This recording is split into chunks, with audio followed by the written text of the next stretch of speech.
जय श्री कृष्णा। प्रिय भक्तों, आज जेठ मास का पहला गुरुवार है, इसीलिए आज मैं आपको सुना रही हूँ बृहस्पतिवार की संपूर्ण कथा और आरती। बृहस्पतिवार का दिन भगवान विष्णु को समर्पित है। कहते हैं कि जो व्यक्ति हर गुरुवार भगवान विष्णु की पूजा करता है और गुरुवार की कथा सुनता है, गुरु बृहस्पति जी की और भगवान विष्णु की कृपा से उन्हें मान सम्मान मिलता है। निर्धन को धन और निसंतान को संतान की प्राप्ति होती है और उनकी सभी परेशानियां दूर हो जाती हैं। तो आइए अब बड़ी ही श्रद्धा और प्रसन्न चित्त मन से बृहस्पतिवार की इस कथा को सुनते हैं। कथा को पूरा अवश्य सुने।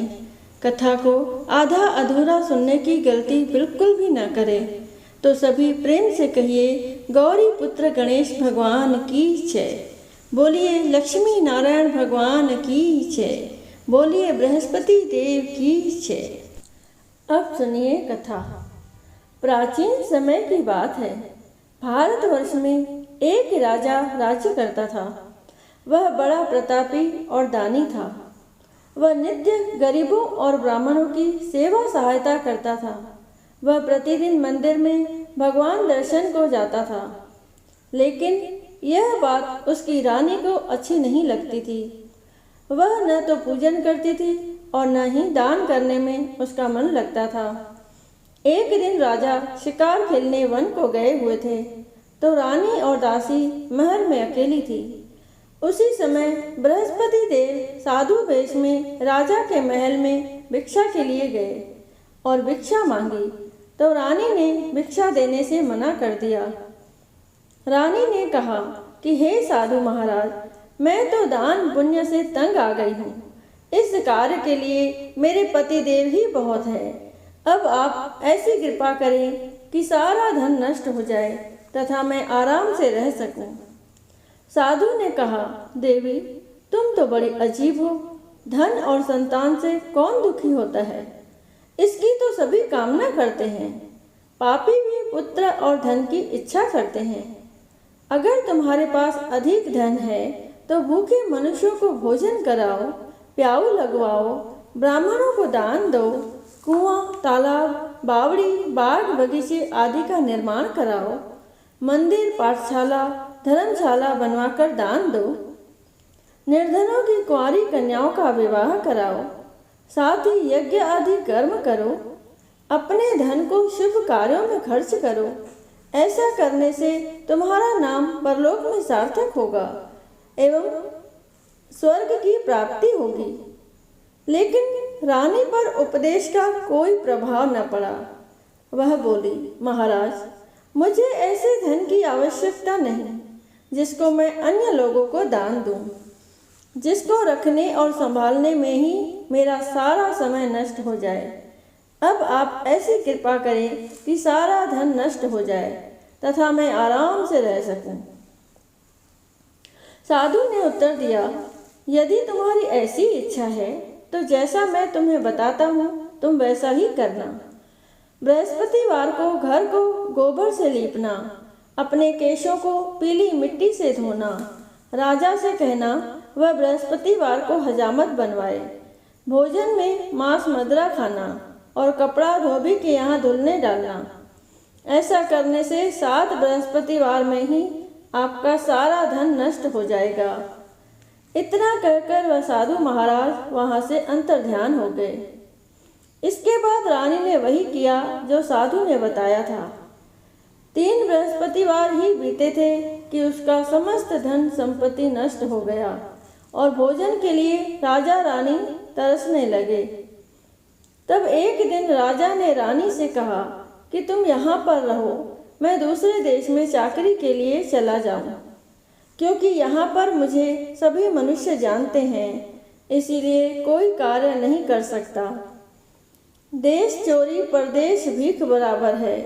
ऐसा कहकर राजा परदेश चला गया। वहाँ जंगल को जाता और लकड़ी काट कर लाता और शहर में बेचता। इस तरह जीवन व्यतीत करने लगा। इधर राजा के बिना रानी और दासी दुखी रहने लगी। किसी दिन भोजन मिलता और किसी दिन जल पीकर ही रह जाती। एक समय जब रानी और दासियों को 7 दिन बिना भोजन के रहना पड़ा तो रानी ने अपनी दासी से कहा, हे दासी, पास ही के नगर में मेरी बहन रहती है, वह बड़ी धनवान है। तू उसके पास जा 5 सेर बेझर मांग कर ले आ, ताकि कुछ समय के लिए थोड़ा बहुत गुजर बसर हो जाए। दासी रानी के बहन के पास गई। उस दिन बृहस्पतिवार था।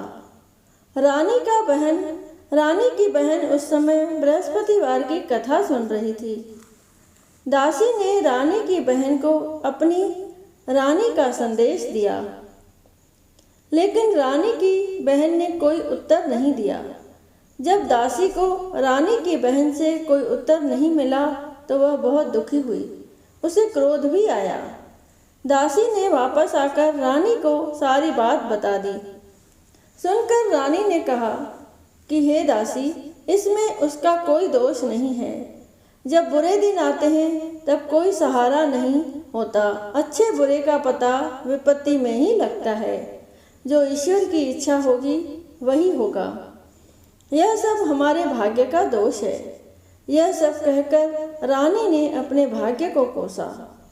उधर रानी की बहन ने सोचा कि मेरी बहन की दासी आई थी, लेकिन मैं उससे नहीं बोली, इससे वह बहुत दुखी हुई होगी। कथा सुनकर और पूजन समाप्त कर वह अपनी बहन के घर गई और कहने लगी, हे बहन, मैं बृहस्पतिवार का व्रत कर रही थी। तुम्हारी दासी गई, लेकिन जब तक कथा होती है तब तक न उठते हैं और न बोलते हैं, इसीलिए मैं नहीं बोली। कहो दासी, क्यों गई थी? रानी बोली, बहन, हमारे घर अनाज नहीं था। ऐसा कहते कहते रानी की आंखें भर आई। उसने दासियों समेत 7 दिन तक भूखा रहने की बात भी अपनी बहन को बता दी। इसीलिए मैंने दासी को तुम्हारे पास 5 सेर बेझर लेने के लिए भेजा था। रानी की बहन बोली, बहन देखो, बृहस्पति देव सबकी मनोकामना पूर्ण करते हैं। देखो, शायद तुम्हारे घर में अनाज रखा हो। पहले तो रानी को विश्वास नहीं हुआ, परंतु बहन के आग्रह करने पर उसने दासी को अंदर भेजा। दासी घर के अंदर गई तो वहां पर उसे एक घड़ा बेझर से भरा मिल गया। उसे बड़ी हैरानी हुई। उसने बाहर आकर रानी को बताया। दासी रानी से कहने लगी, हे रानी, जब हमको भोजन नहीं मिलता तो हम व्रत ही तो करते हैं, इसीलिए क्यों न इनसे व्रत और कथा की विधि पूछ ली जाए। हम भी व्रत किया करेंगे। दासी के कहने पर रानी ने अपनी बहन से बृहस्पतिवार व्रत के बारे में पूछा। उसकी बहन ने बताया, बृहस्पतिवार के व्रत में चने की दाल, गुड़ और मुनक्का से विष्णु भगवान का केले के वृक्ष की जड़ में पूजन करें तथा दीपक जलाएं और कथा सुनें। उस दिन एक ही समय भोजन करें। भोजन में पीले खाद्य पदार्थ का सेवन जरूर करें, इससे गुरु भगवान प्रसन्न होते हैं। अन्न, पुत्र और धन का वरदान देते हैं, साथ ही सभी मनोकामनाएं पूर्ण करते हैं। व्रत और पूजन की विधि बताकर रानी की बहन अपने घर लौट गई। रानी और दासी दोनों ने निश्चय किया कि बृहस्पति देव भगवान का पूजन जरूर करेंगे। 7 रोज बाद जब बृहस्पतिवार आया तो उन्होंने व्रत रखा। घुड़साल में जाकर चना और गुड़ बीन लाई तथा उसकी दाल से केले की जड़ तथा विष्णु भगवान का पूजन किया। अब पीला भोजन कहाँ से आए? दोनों बड़ी दुखी हुई, परंतु उन्होंने व्रत किया था, इसीलिए बृहस्पति देव भगवान प्रसन्न थे। एक साधारण व्यक्ति के रूप में वे 2 थालों में पीला भोजन लेकर आए और दासी को देकर बोले, हे दासी, यह भोजन तुम्हारे और तुम्हारी रानी के लिए है, इसे तुम दोनों ग्रहण करना। दासी भोजन पाकर बहुत प्रसन्न हुई। उसने रानी से कहा, चलो रानी जी, भोजन कर लो। परंतु रानी को भोजन आने के बारे में कुछ भी नहीं पता था, इसीलिए उसने कहा कि जा तू ही भोजन कर, क्योंकि तू व्यर्थ में हमारी हंसी उड़ाती है। तब दासी ने कहा, एक व्यक्ति भोजन दे गया है। तब रानी ने कहा, वह व्यक्ति तेरे लिए ही भोजन दे गया है, तू ही भोजन कर। तब दासी ने कहा, वह व्यक्ति हम दोनों के लिए 2 थालों में सुंदर पीला भोजन दे गया है, इसीलिए मैं और आप दोनों ही साथ साथ भोजन करेंगे। यह सुनकर रानी बहुत प्रसन्न हुई और दोनों ने गुरु भगवान को नमस्कार कर भोजन किया। उसके बाद से ये प्रत्येक बृहस्पतिवार को गुरु भगवान का व्रत और पूजन करने लगी। बृहस्पति भगवान की कृपा से उनके पास धन हो गया, लेकिन रानी फिर पहले की तरह आलस्य करने लगी। तब दासी बोली, देखो रानी, तुम पहले भी इस प्रकार आलस्य करती थी, तुम्हें धन के रखने में कष्ट होता था, इस कारण सभी धन नष्ट हो गया। अब गुरु भगवान की कृपा से धन मिला है तो फिर तुम्हें आलस्य होता है। बड़ी मुसीबतों के बाद हमने यह धन पाया है, इसीलिए हमें दान पुण्य करना चाहिए। अब तुम भूखे मनुष्यों को भोजन कराओ, प्याऊ लगवाओ, ब्राह्मणों को दान दो, कुआं, तालाब, बावड़ी और बाग बगीचे आदि का निर्माण कराओ, मंदिर, पाठशाला और धर्मशाला बनवाकर दान दो, निर्धनों की कुंवारी कन्याओं का विवाह कराओ, साथ ही यज्ञ आदि कर्म करो और अपने धन को शुभ कार्यों में खर्च करो, जिससे तुम्हारे कुल का यश बढ़े और स्वर्ग प्राप्त हो और पितर प्रसन्न हो। दासी की बात मानकर रानी शुभ कर्म करने लगी, उसका यश फैलने लगा। एक दिन रानी और दासी आपस में विचार करने लगी कि न जाने राजा किस दिशा में होंगे, न जाने राजा किस दशा में होंगे, उनकी कोई खोज खबर भी नहीं है। उन्होंने श्रद्धापूर्वक बृहस्पति भगवान से प्रार्थना की कि राजा जहाँ कहीं भी हो शीघ्र वापस आ जाए।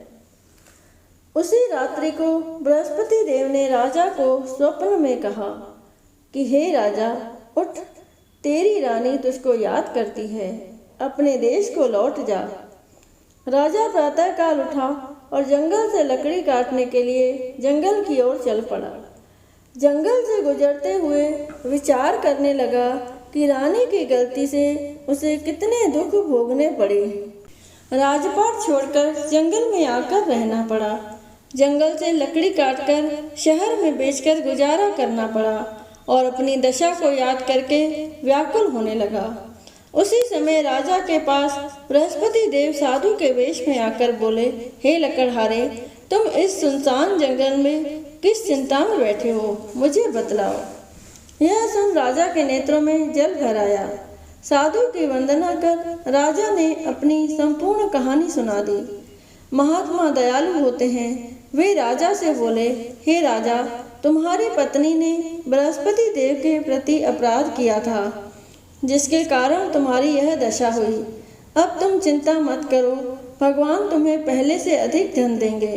देखो, तुम्हारी पत्नी ने बृहस्पतिवार का व्रत शुरू कर दिया है। अब तुम भी बृहस्पतिवार के व्रत में चने की दाल, गुड़ और मुनक्का से विष्णु भगवान का केले के वृक्ष की जड़ में पूजन करो तथा दीपक जलाकर कथा सुनो। उस दिन एक ही समय भोजन करना, लेकिन भोजन में पीले खाद्य पदार्थ का सेवन जरूर करना। भगवान तुम्हारी सब मनोकामनाओं को पूर्ण करेंगे। साधु की बात सुनकर राजा बोला, हे प्रभु, लकड़ी बेचकर तो इतना पैसा नहीं बचता जिससे भोजन के उपरांत कुछ बचा सकूं। मैंने रात्रि में अपनी रानी को व्याकुल देखा है। मेरे पास कोई साधन नहीं जिससे उसका समाचार जान सकूं। फिर मैं कौन सी कहानी कहूँ, यह भी मुझको मालूम नहीं है। साधु ने कहा, हे राजा, मन में बृहस्पति भगवान के पूजन व्रत का निश्चय करो, वे स्वयं तुम्हारे लिए कोई राह बना देंगे। बृहस्पतिवार के दिन तुम रोजाना की तरह लकड़ियां लेकर शहर में जाना। तुम्हें रोज से दोगुना धन मिलेगा, जिससे तुम भली भांति भोजन कर लोगे तथा बृहस्पति देव की पूजा का सामान भी आ जाएगा। राजा ने ऐसा ही किया और उसको मनवांछित फल की प्राप्ति हो गई। इस प्रकार जो भी यह कथा पढ़ता या सुनता है, उसके सभी मनोरथ पूरे होते हैं। बोलिए बृहस्पति देव की जय। बोलिए लक्ष्मी नारायण भगवान की जय। आइए सभी मिलके बृहस्पति देव की आरती करें। जय बृहस्पति देवा ओम जय बृहस्पति देवा। शिन शिन भोग लगाऊं, शिन शिन भोग लगाऊं, कदली फल मेवा। ओम जय बृहस्पति देवा। तुम पूर्ण परमात्मा, तुम अंतर्यामी, स्वामी तुम अंतर्यामी। जगत पिता जगदीश्वर, जगत पिता जगदीश्वर, तुम सबके स्वामी। ओम जय बृहस्पति देवा। चरणामृत निज निर्मल, सब पातक हरता, स्वामी सब पातक हरता। सकल मनोरथ दायक, सकल मनोरथ दायक, कृपा करो भरता। ओम जय बृहस्पति देवा। तन मन धन अर्पण कर, जो जन शरण पड़े, स्वामी जो जन शरण पड़े। प्रभु प्रकट तब होकर, प्रभु प्रकट तब होकर, आकर द्वार खड़े। ओम जय बृहस्पति देवा। दीन दयाल दयानिधि, भक्तन हितकारी, स्वामी भक्तन हितकारी। पाप दोष सब हरता, पाप दोष सब हरता, भव बंधन हारी। ओम जय बृहस्पति देवा। सकल मनोरथ दायक, सब संशय हारो, स्वामी सब संशय हारो। विषय विकार मिटाओ, विषय विकार मिटाओ, संतन सुखकारी। ओम जय बृहस्पति देवा। जो कोई आरती तेरी प्रेम सहित गावे, स्वामी प्रेम सहित गावे। जेठ आनंद आनंद कर, सो निश्चय पावे। ओम जय बृहस्पति देवा। ओम जय बृहस्पति देवा, स्वामी ओम जय बृहस्पति देवा। शिन शिन भोग लगाऊं, शिन शिन भोग लगाऊं, कदली फल मेवा। ओम जय बृहस्पति देवा। सभी बोलो विष्णु भगवान की जय। बोलो बृहस्पति देव भगवान की जय।